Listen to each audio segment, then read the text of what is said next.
Hi friends, സാപ്പിയുടെ മലയാളത്തിൻ്റെ ഏറ്റവും പുതിയൊരു വീഡിയോയിലേക്ക് എല്ലാവർക്കും സ്വാഗതം. ഇന്ന് അവിടെ വന്നിരിക്കുന്നത് യൂട്യൂബ് വഴി റിലീസ് ചെയ്ത ഒരു മലയാള സിനിമ നിങ്ങൾക്ക് പരിചയപ്പെടുത്താൻ വേണ്ടിയിട്ടാണ്. പ്രത്യേകിച്ച് പരിചയപ്പെടുത്തേണ്ട ആവശ്യമൊന്നും വരില്ല. ഇതിനോടൊപ്പം തന്നെ ഏകദേശം 9 ലക്ഷത്തിൻ്റെ അടുത്ത് ആൾക്കാർ ഈ ഒരു സിനിമ കണ്ടു കഴിഞ്ഞു. സിനിമയുടെ പേര് വരുന്നത് കണ്ണാടിപ്പറമ്പിലെ കല്യാണ ആലോചന എന്നാണ് സിനിമയുടെ പേര് വരുന്നത്. ഒരു കൊച്ചു സിനിമയാണ്. 1 മണിക്കൂർ 23 മിനിറ്റുമാണ് ഈ സിനിമയുടെ ദൈർഘ്യം വരുന്നത്. ഒരു കൊച്ചു സിനിമയാണ്. ഒരു കൊച്ചു സിനിമ എന്നുള്ള ഒരു ലെവലിൽ കാണാൻ ശ്രമിച്ചാൽ നല്ലൊരു അനുഭവം തന്നെയായിരിക്കും ഈ ഒരു സിനിമ എന്നുള്ളതാണ്.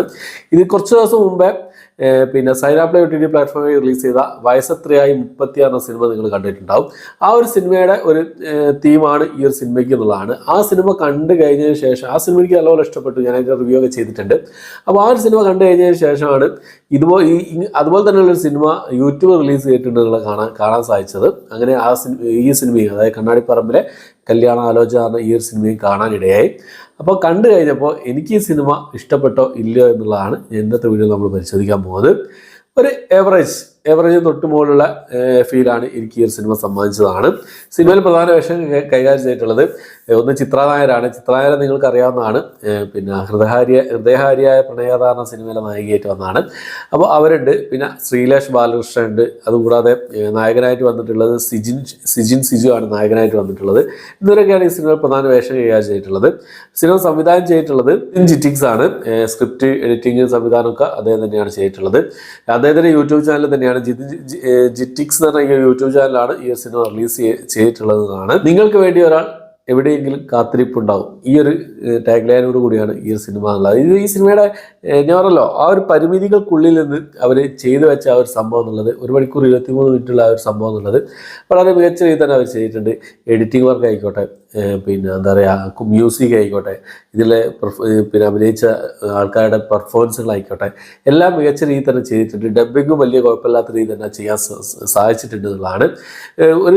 ഞാൻ ആദ്യം പറഞ്ഞു, ഒരു കൊച്ചു സിനിമ, ഒരു ചെറിയൊരു സിനിമ എന്നുള്ള ആ ഒരു ലെവലിൽ ഈ സിനിമയെ സമീപിക്കുകയാണെങ്കിൽ നമുക്ക് ഈ സിനിമ നല്ലൊരു അനുഭവം തന്നെ സമ്മാനിക്കുന്നുള്ളതാണ്. ആ ഒരു കണ്ണാടിപ്പറമ്പിലെ ആ ഒരു എന്താ പറയുക, ഗ്രാമഭംഗി കാര്യങ്ങളൊക്കെ കാണിച്ചിരുന്ന കാര്യങ്ങളൊക്കെ, ക്യാമറ വർക്കുകളൊക്കെ വളരെ കുഴപ്പമില്ലാത്ത രീതിയിൽ നല്ല രീതിയിൽ തന്നെ ചെയ്തിട്ട്, വൈഡ് ആംഗിൾ ഷോട്ടുകളൊക്കെ ഉണ്ട്, അതൊക്കെ നല്ല രീതിയിൽ തന്നെ ചെയ്തിട്ടുണ്ട്. എന്തായാലും കണ്ടു നോക്കാവുന്ന ഒരു സിനിമയാണ് കണ്ണാടിപ്പറമ്പിലെ കല്യാണ ആലോചന എന്ന സിനിമ. ക്ലൈമാക്സ് ഒക്കെ എനിക്ക് നല്ലപോലെ ഇഷ്ടപ്പെട്ടിട്ടോ ഈ സിനിമയുടെ. വയസ്സെത്രയായി 36 സിനിമയുടെ ക്ലൈമാക്സ് ഭാഗങ്ങളൊന്നും എനിക്ക് വലിയ അങ്ങോട്ട് എന്താ പറയുക, അത്രയും അങ്ങോട്ട് ഇഷ്ടമായിട്ടില്ലായിരുന്നു ക്ലൈമാക്സിലേക്ക് എത്തുന്ന സമയത്ത്. പക്ഷേ ഈ സിനിമയിൽ അതും എന്താ പറയുക, വലിച്ചു നീട്ടി കൊണ്ടുപോകാതെ കാര്യങ്ങൾ കൃത്യമായിട്ട് തന്നെ പറഞ്ഞു വെക്കുന്നുണ്ട് എന്നുള്ളതാണ്.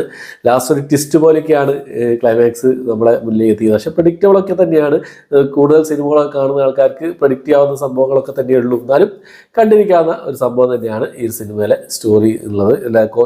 ചില ചെറിയ കോമഡികളൊക്കെ ഉണ്ട്. നല്ല രസമുണ്ട്. ഈ കല്യാണം മുടക്കുന്ന ആൾക്കാരെ ആ കാര്യങ്ങളൊക്കെ രസകരമായിട്ട് തന്നെ അവർ ചെയ്തിട്ടുണ്ട് എന്നുള്ളതാണ്. നമ്മൾ നാട്ടുപുറങ്ങളിൽ കാണുന്ന സംഭവങ്ങൾ ഒക്കെ തന്നെയാണ് സിനിമയിൽ പറഞ്ഞു വെക്കുന്നത്. സാധാരണ യൂട്യൂബിൽ നമ്മൾ ഷോർട്ട് ഫിലിമുകളൊക്കെയാണ് സാധാരണ യൂട്യൂബിലൊക്കെ റിലീസ് ചെയ്യുക. എന്തായാലും ഇതുപോലുള്ള ഒരു സിനിമ തന്നെ യൂട്യൂബിൽ റിലീസ് ചെയ്യാൻ കാണിച്ച നിങ്ങൾക്ക് എന്താ പറയുക, നിങ്ങളുടെ ആ ഒരു ധൈര്യം സമ്മതിച്ചിരിക്കുന്നു. എന്തായാലും ഇതിലെ അണിയറ പ്രവർത്തകർക്ക് എല്ലാവർക്കും ആശംസകൾ നേരാണ്. നല്ലൊരു വിജയം തന്നെ കരസ്ഥമാക്കാൻ സാധിക്കട്ടെ. എന്തായാലും ഇപ്പം തന്നെ വിജയിച്ചു തന്നെ പറയാം. ഏകദേശം 9 ലക്ഷം ആൾക്കാർക്ക് എടുത്ത് ഈ ഒരു സിനിമയുടെ ആൾക്കാർ കണ്ടു എന്നുള്ളതാണ്. 9 ലക്ഷം ആൾക്കാർ ഈ സിനിമ കണ്ടു എന്നുള്ളതാണ്. ഇനിയും 10 ലക്ഷം കടന്ന് 20 ലക്ഷം കടന്ന് എന്താ പറയുക, അത്ര ആൾക്കാർ കടന്നു പോട്ടെ, എത്രയും വിജയകരമായി മുന്നോട്ട് പോട്ടെ എന്ന് ആശംസിക്കുന്നു. ഓക്കെ, അപ്പോൾ കണ്ടു നോക്കാം കണ്ണാടിപ്പറമ്പിലെ കല്യാണ ആലോചന. ഓക്കെ, അപ്പോൾ അത്രയാണ് ഇന്നത്തെ വീഡിയോ. എൻ്റെ വീഡിയോ ഇഷ്ടപ്പെട്ടായിരിക്കുന്നു. ഇഷ്ടപ്പെട്ടെങ്കിൽ ലൈക്ക് ചെയ്യാൻ, ഷെയർ ചെയ്യാൻ, സബ്സ്ക്രൈബ് ചെയ്യാൻ മറക്കാതിരിക്കുക. പുതിയൊരു വീഡിയോ ആയിട്ട് വരുന്നവരേക്കും